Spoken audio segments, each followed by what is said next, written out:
Hi there, my name is Leif Gregerson and I wanted to record a video blog today just to help people to live better, really. That's why I'm doing a lot of these things, is because I want more people to live better. And in some ways also my website is to promote my books. So if you want to look at some of my books page on this website, it's on the main page. You go to books, you look at them. You can purchase them through Amazon. You can do different things. But to get right to the topic, right now it's 2:47 in the morning and I'm awake. And I wanted to talk a little bit about insomnia. Now, one of the things that you have to watch out for is taking naps when you have difficulty sleeping. It's so much more important to try and make it through the whole day and not take any naps, and then you can have a full rest and hopefully get your 8 to 10 hours. That's the healthy range. I'm told, I understand that if you go over 10 hours sleep, then it starts to become unhealthy. I've actually taken little quizzes about longevity, and that's one of the questions they ask you: do you sleep more than 10 hours a day? And so those are the first two things I wanted to say: is don't take naps and try not to sleep too much. If you can get a regular schedule at all, try to for example always eat at the same time. So if you like to have breakfast first thing, wake up, have your breakfast.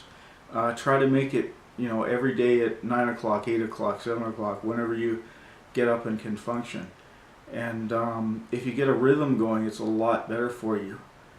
I have heard that if you go camping, now I don't know how relevant this is or how easy it is to do, but if you go camping for about 3 weeks, don't bring any electronics, wake up with the sun, go to bed with the moon. In about 3 weeks, your biological clock will reset itself.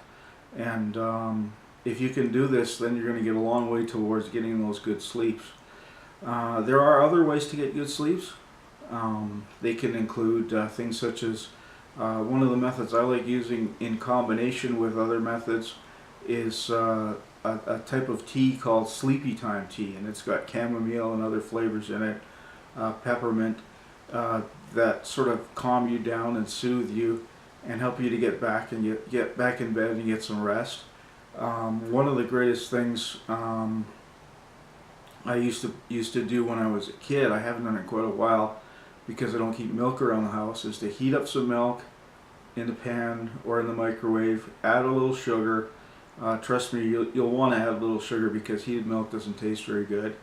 And possibly also have a banana, and these should help you. I don't recommend sleeping pills. They can help, but they can be very addictive, and they have other side effects too. They can actually take away some of your dreaming, and dreaming is something that's very important for the mind to heal itself while we sleep, or to rejuvenate itself while we sleep. And some of the other side effects can include loss of short-term and long-term memory.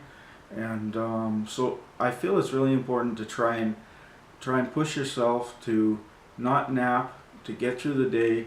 And something that I think works well, depending on what time of day I do it, is exercise.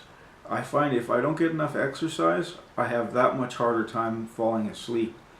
And exercise for me, right now the pool near my house is closed for maintenance for a couple of months. And so for me, exercise is going out for a good walk. Sometimes I use weights a little bit. Sometimes I use dynamic tension. I probably mentioned this before, but it can be really good to have something like a yoga video. And I really enjoy yoga. It's strengthening, it's renewing, it's so many things. And quite often people can't afford to go to yoga studios. What I suggest is to look into YMCA programs or city recreation facility programs. Probably, like, if you're in the States, YMCA would be a lot better.